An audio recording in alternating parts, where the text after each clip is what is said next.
Por que que a gente tem que estar no corpo? Roda a vinheta dessa edição especial em comemoração aos 4 anos de renascimento. Vocês me perguntaram, e essa é uma das perguntas que eu mais ouço, assim, que as pessoas querem saber, assim, sempre. Que é, o que mudou depois da experiência de quase morte? E aí, mudou tanta coisa, que eu falei pra vocês lá no Stories, cara, isso merece um vídeo. E aí eu fui gravar um vídeo e eu entendi que, na verdade, merece uma série de vídeos, porque é muita coisa pra falar. E aí que eu vou começar por onde, você sabe? Já sabe porque você leu o título deste vídeo, e é sobre o corpo. Obviamente que uma experiência de quase morte, ela acontece num corpo, né? Que quase morre, no caso. E o corpo sou eu, né? Então, eu tive que reconstruir uma relação com o corpo de um lugar muito interessante, que ainda é um objeto de estudo para mim, reconstruir essa relação e entender algumas dimensões e ressignificar alguns aspectos dessa relação. Quando eu tive a experiência de quase morte, eu fiquei algum tempo com alguns sinais de que tinha alguma coisa de errado comigo, e eu perdi totalmente esses sinais, porque eu estava conectada com outras coisas, menos com o meu corpo. Eu já estava nesse universo do yoga e tudo mais, mas isso não era vivenciado no dia a dia, né? Na vida cotidiana. Tanto que hoje, grande parte do meu trabalho é falar sobre a yoga na vida cotidiana. Então, apesar de já ter feito vários cursos e tal, a minha vivência com o meu corpo, ela era de um lugar de fragmentação, assim. Eu tenho uma construção também, desde a minha infância, que nas leituras que eu fazia dentro do espiritismo kardecista, que foi onde eu cresci, né, estudando e tudo mais, tinha um pouco esse lugar do corpo ser um lugar de inferior. O corpo é inferior, as coisas densas, então sexo, a comida, tudo isso eram coisas inferiores, e a espiritualidade, a minha relação com a espiritualidade foi muito construída a partir desse lugar da negação do corpo. Só que o que acontece quando a gente está negando o corpo, negando a comida, negando a materialidade das coisas? A gente está negando a vida, né? Porque a vida, ela acontece aqui. Então, quando eu tive essa quase morte e experienciei essa comprovação um pouco mais fortemente do que eu acredito ser a vida além do corpo, da vida aqui, né? Quando eu tive essa experiência no campo espiritual, com pessoas que eu não conhecia, mas que pareciam muito conhecidas para mim. E quando eu entendi que eu precisava voltar, e quando eu senti aquele amor universal me preenchendo e uma consciência muito ampla, eu entendi que eu precisava baixar a minha bolinha de achar que eu sabia alguma coisa em relação a por que o meu espírito, que quando se desprendeu do corpo se sentiu tão maravilhosamente bem, e aí quando voltou pro corpo, né, para que ele precisou voltar pro corpo? Eu ficava um pouco nesse lugar assim, mas também num lugar de aceitação, de que eu precisava voltar. E daí quando eu voltei pro corpo, eu acordei na UTI, eu estava entubada, e ficar consciente e entubada é uma coisa que eu não recomendo para ninguém. E eu estava amarrada, porque esse é o protocolo, né? Então eu fiquei percebendo o quanto que o meu estado mental naquele momento poderia ajudar, porque meu primeiro ímpeto era surtar, era tentar gritar, me desamarrar, mas eu percebi que ali eu precisava só respirar, porque não tinha mais nada a fazer. E morrer, né, com essa relação da morte, não só da morte física, do que eu vivenciei, mas eu percebo que nos processos mesmo de finais de ciclo e tudo mais, algumas vezes você não tem o que fazer, a coisa acabou, assim, e você só aceita e se entrega para esse fluxo, né? É um pouco essa relação do que eu falo também quando eu acho que é mais fácil morrer do que ver alguém morrendo, assim. Porque é um processo que você vê que você não tem muito mais o que fazer, né?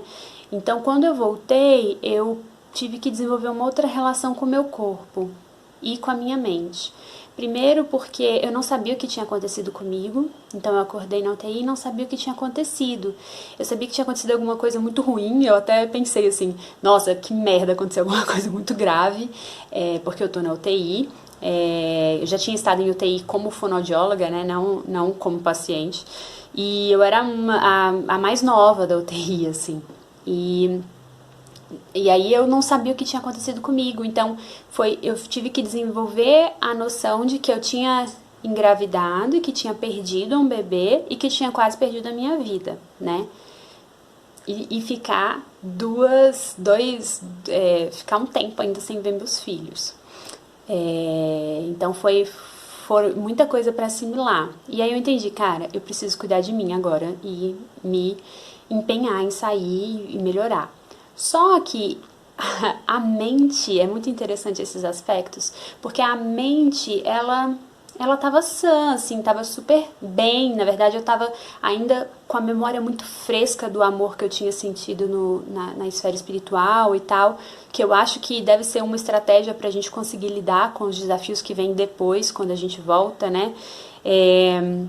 Então eu tive que reconstruir essa relação com o corpo, porque eu tive uma hemorragia de 70% de sangue do corpo.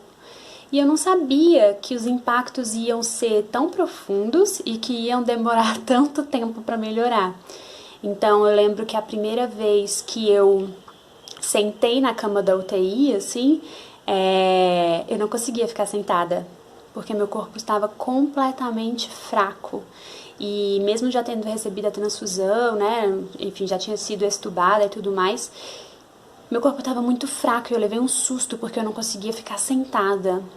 E aí depois eu comecei a tentar caminhar e tudo mais e fui vendo que o tempo que meu corpo estava pedindo era um outro tempo. E aí depois eu saí da UTI, eu fui pra semi-intensiva e depois fui pro apartamento, ainda tudo no hospital. E eu lembro que quando chegou no quarto, né, já com uns 4, 5 dias que isso tudo tinha acontecido, eu perguntei pra médica, tá, mas você vai me dar alta daqui a 2 dias, mais ou menos, mas quando que eu posso praticar, sei lá, né, praticar yoga, quando que eu posso voltar e tal. E aí ela olhou bem assim pra mim, ela só falou assim, vai com calma.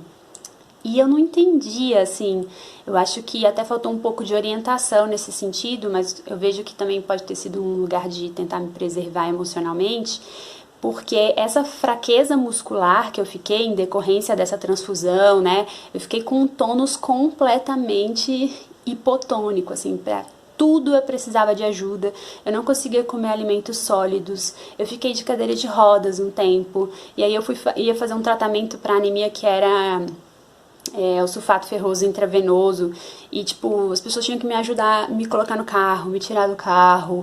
Então, ver aí todo esse processo, e eu sempre fui muito independente, muito agitada, fazendo tudo e tal, de repente eu não era mais essa pessoa que eu achava que eu era, né? Então, foi reconstruir essa imagem que eu tinha de mim, me permitir receber o cuidado e ter calma com o corpo. Então, às vezes, eu não conseguia bordar muito tempo. Eu não conseguia tomar banho sozinha, não conseguia escovar os dentes sozinha, não conseguia fazer nada sozinha. Isso foi muito impactante para mim e também para as relações ao meu redor, né? Foi bem interessante, assim, ver como que uma rede se formou de apoio, porque eu ficava em casa com as crianças, dava conta de tudo, era tipo, sabe? Enfim, não recomendo pra ninguém. E então, de repente, eu já não era mais essa pessoa. E do nada, né? Assim, um dia você é, do outro dia você não é mais. Só que eu levei um susto com o meu corpo, porque o meu corpo todo murchou muito, né? Perdi muito sangue, perdi muitas vitaminas e tudo mais. Então eu sempre tive um corpo, tipo, com peitão, com, sabe? Tipo, toda, surfava, garota da praia e tal, não sei o que. E de repente eu não era mais essa pessoa também. Claro que a maternidade já tinha mudado muita coisa, mas a experiência de quase morte me trouxe um olhar pro meu corpo que foi bem desafiador, assim, de reconhecer nesse lugar da fragilidade, da vulnerabilidade, da fraqueza mesmo, literalmente fraqueza, o quanto que tinha força ali, sabe? Fazer as pazes com o meu corpo foi muito um lugar de reconhecer essas histórias todas que eu vivenciei no meu corpo ao longo da minha vida e reconhecer que de alguma forma aquilo era importante para minha jornada espiritual. Então, muitas vezes no caminho espiritual a gente faz esse processo de negar a materialidade como um lugar de hierarquia, né? Como se o espírito fosse maior e o corpo menor. E essa experiência ela me mostrou que isso não faz muito sentido, pelo menos para mim, e a partir dessa experiência para um monte de coisa. Então, é uma briga constante que eu vejo em algumas pessoas que do meio espiritual e tudo mais, que tem dificuldade de estar encarnado, né? Tem dificuldade de sentir e honrar a vida em si. Porque acredita também que a mente é superior ao corpo, ou seja, a mente é como se estivesse num lugar outro que não aqui. E muito do processo de fazer as pazes com o meu corpo foi fazer as pazes com estar encarnada.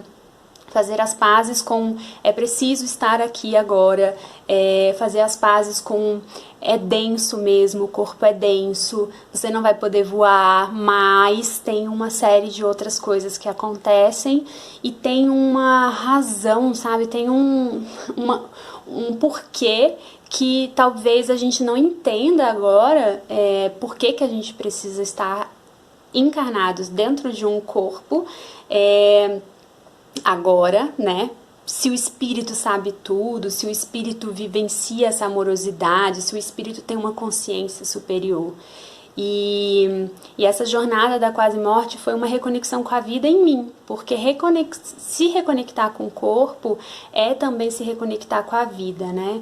Então eu lembro, e eu posso até falar sobre isso depois, mas eu lembro a primeira vez que eu fui fazer uma prática, que eu já tinha saído da cadeira de rodas, e eu fui fazer uma prática de yoga com asanas e não fez nenhum sentido pra mim aquilo. Não fez nenhum sentido, assim, ficar na postura e tal. Não fazia sentido mais pro meu corpo aquilo. Então eu tive que reconstruir uma relação minha com a prática. E nessa época também um professor muito querido falou pra mim assim, eu chorava muito, assim, chateada porque eu não ia poder voltar tão cedo pro yoga, e ele falava assim, mas agora é a hora que você vai praticar. É a hora que você vai mais praticar yoga, porque você vai precisar estar completamente presente no seu corpo, escutando o que ele está te pedindo e fluindo com ele no ritmo dele. E aí eu entendi nessa jornada de reconexão com o meu corpo também que o tempo de cura do corpo, né, o tempo que o corpo leva para assimilar as histórias é muito diferente do tempo das histórias mentais que a gente conta, das narrativas que a gente cria, que dão um porquê, tipo, eu posso explicar que, sei lá, constelação familiar, entendi por que isso aconteceu comigo, e tudo mais, mas o meu corpo tem, hoje vou fazer 4 anos, uma menina, né? E ainda tenho alguns efeitos do estresse pós-trauma, sabe? Então, fazer as pazes com o corpo é um pouco esse lugar de você aceitar, se entregar de verdade e honrar essa vida num lugar de baixar sua bola, sabe? De entender que tem coisa que você não vai entender, mas você tem que confiar que existe, tipo, você tá ali e tem algum motivo pra você tá aí. E não existe essa hierarquia, essa uma criação mental total, assim. Pela minha experiência, eu entendi muito isso, assim. Não tem mente, espírito e corpo. De alguma forma, essas esferas, essas manifestações, elas estão todas conectadas e uma inteligência meio que conecta tudo isso. Então, a minha relação com o meu corpo mudou muito, né? Eu tive que reconstruir uma linguagem, tive que reconstruir um movimento.